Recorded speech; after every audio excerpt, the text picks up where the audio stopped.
Welcome to Friday night's video in our Master Series. This is the 114th video in our Master Series, and I do believe the 11th video in our mixing. And this should be the last video because we're getting ready to get into processing mix. Hopefully that should give you a really good idea of some workflows to help you work out your own workflow to come out doing a really good job on the mix. If you take into considerations the things that I talked about, that it's going to become a matter of experience and a matter of getting a good ear to hearing things well, using your visualization tools, using your monitors, using your headphones, and really spend the time to do a good job. And you take the time to fix little things that you need to, and just work at getting better and better and better. So at this point, basically my whole mix is done. I've mixed everything. I'm under clipping across the board. I'm going to go in here and turn off all these sends that I've got going to my metering or anything else, unless I have some sends that are going to like FX buses or things like that. And then I'm going to my FX, my leveling bus. All those buses are sent to this leveling bus. And what I use that leveling bus for is that I've got everything's under clipping. And I may or may not have fine-tuned everything, each section exactly how its dynamic should be or its loudness level. Fairly close. There's a couple ways to do this.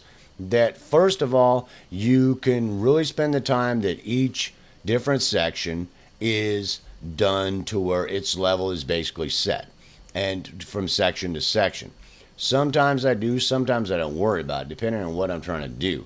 But a lot of times I do, but this can either be look at setting your levels or just fine tuning. So that basically I'm going to go through and I'm going to say, well, my lead area or whatever my lead is, or anything kind of a situation like that is probably going to be the loudest thing happening in the mix. So I'm going to go in there with my automation and I'm going to get it set to where it's peaking at about -3 dB. If there's huge amounts of dynamics happening, I may go and start dealing with it from root mean square. Right here at the end of it, it's jumping up just a little bit, but I think that's from the transition. So the most point, it's peaking out at about -3 dB. So then I'm going to bring everything else. What's going to be the most important thing after that? More than likely, it's going to be the chorus. So let's, the hook of the song. So the hook of the song, what I'm going to do is I'm going to go in there, and whatever level that is set at, let's say it's -7.3, but let's just make it let's make it -7. Let's just make it -7. And that hook of the song, I am going to put a half a dB below that and see how that sounds. So like the hook might be in a couple different places, and I'll go put that hook, well, a half a dB below that, between a half a dB and a dB. Normally, between a half a dB and a dB, that will be below it. So that might happen, that hook of the song might happen in a couple of different sections. And then I'll go, what would be the next loudest part? Let's say it's the verse or something like that. So the verse, I'm going to go find the verse and I'm going to try to bring that. I'm going to shoot for having that, a half a dB below the hook of the song. So whatever the hook was of the song, that next thing is I'm going to shoot for half a dB below that. So now there can be more sections than that, but this is a workflow to work from. You see, you've got this level set at about -3 dB, so you have some headroom to go into mastering.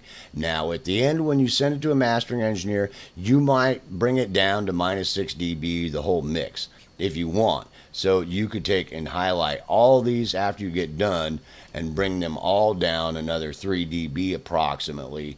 That way you're sending the mastering engineer about 6 dB of headroom. The only problem with that is you can lose harmonic content, because the lower the volume is when you mix down, that you're going to lose more and more low-end content that has really low levels, like trailing harmonics and things like that. So I normally will stick around -3 dB.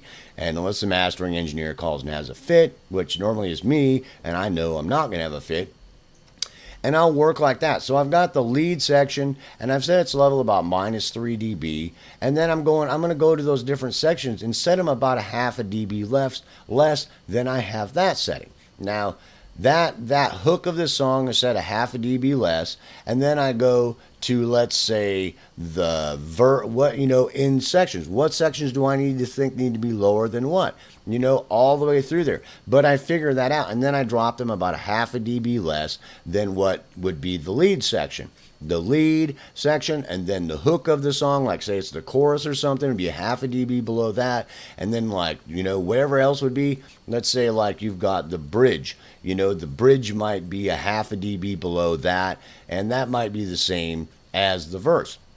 So that's really debatable. But normally I work kind of like that, because it's normally I've got the lead that's going to be the lead, that's just going to be the impact, the climax of the song. I'm going to the hook, I'm making that, setting that to -3 dB. I'm going to the hook, setting it a half a dB below that. And then basically, everything else for the most part is going to be between a half a dB and a dB below that. Because you might have, like the verse, you want it to be about half a dB below that. But you might not. You might want to kick it down a whole dB below that.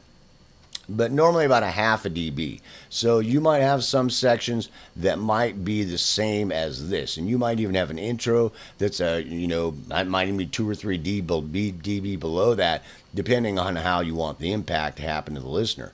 And bridges are a problem because you've got them coming in there, so you might end up having to make the bridge, maybe a quarter dB less than the lead. So it's going up a little bit from the hook of the song. So, but you can figure out your own multiples. It's just kind of a formula that I put together so that I normally work like that. I figure that out, and I figure out what is the content of the song, and then I start working like that. I know the out front, the lead, the climax of the song is going to be set at -3 dB. The hook of the song could be the chorus or whatever is going to be, half a dB below that. And then I go look at the other sections.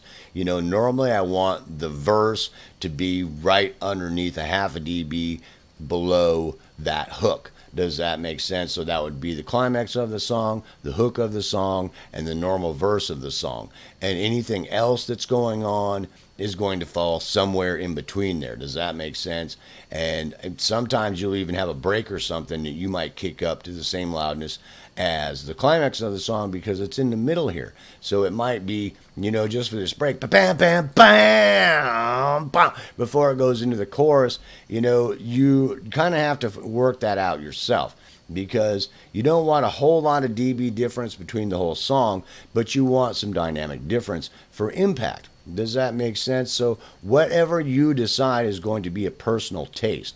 But this is what I use the leveling bus for, so that once I get these levels set, then I go through and listen to it.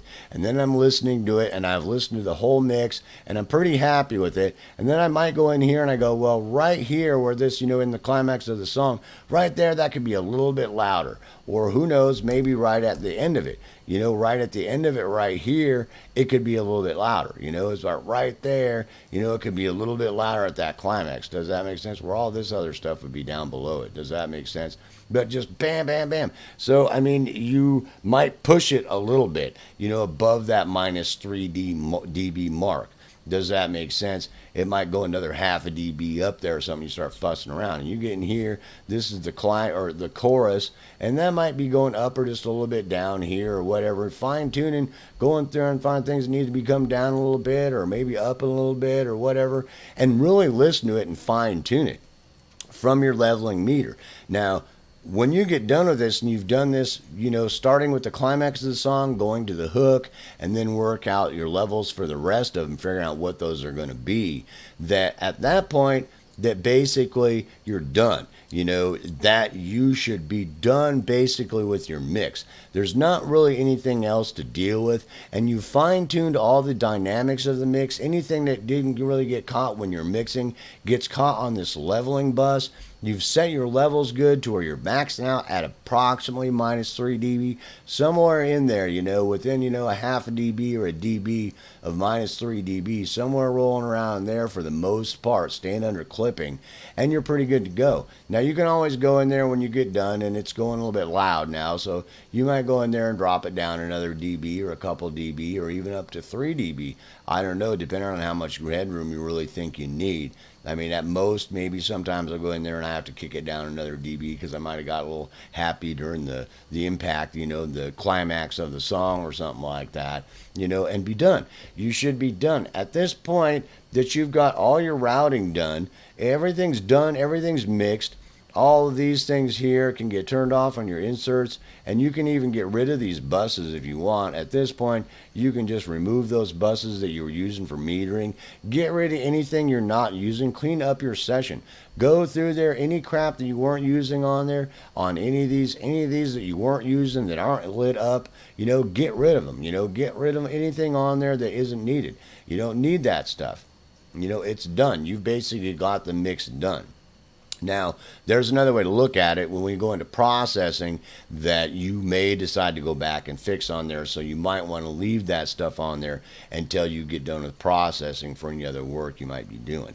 And always remember, we didn't talk about track delay much, but just keep that one in mind and really make a note of that as you're going through all that stuff, especially when you're mixing in, when you're doing your spatialization, and when you're doing your panning and stuff like that, to see if it's having an effect on things, because that can start causing phase issues and things like that. Any of that stuff can. So really keep an eye on that and work that into your workflow to keep an eye on that stuff. Now, at this point that everything's being sent to this leveling bus that's set to about, I've got it set to wherever this might set, now I've screwed it up with the automation. So I've set the automation like we were looking at here to where it's maxing out at about minus 3 dB. And then, that's being sent to this main bus that's going to the main out. Now, everything will send everything from this to the next processors that we work online. But at this point that, this is the point that your mix is done. The issue on this point is how many times are you going to go back and forth fussing with your mix, and try not to die doing it. Now, the more novice you are and the less experience you have, the more time you are going to be doing that. So don't let people pick on you because you spend a lot of time on a mix you're working on when you're first starting, because that's okay. You're learning. When you get better and you've done 5,000 mixes, bro, or 10,000 mixes, and it takes you, 6 weeks to get one song done, well, somebody might start whining about having to pay you $55,000 to get one little lullaby done, But, while you're learning, don't be in a hurry. Does that make sense? Well, as you get better and you start getting better, that you'll refine your workflows and do a better job. And the things we talked about in mixing, if you take all those things into consideration and really think about them as you go through your mix, to where you get done with the mix here, going into the last phase of processing of the entire mix before we get into mastering. You should, if you've done everything I've told you to do and checked everything I told you to do and taken your time and done a good job, you should have a pretty good mix as long as you had decent stuff to work with when you first started. So peace, soap love. I hope you enjoyed this master series so far, and I'll see you in the next video when we get into group processing.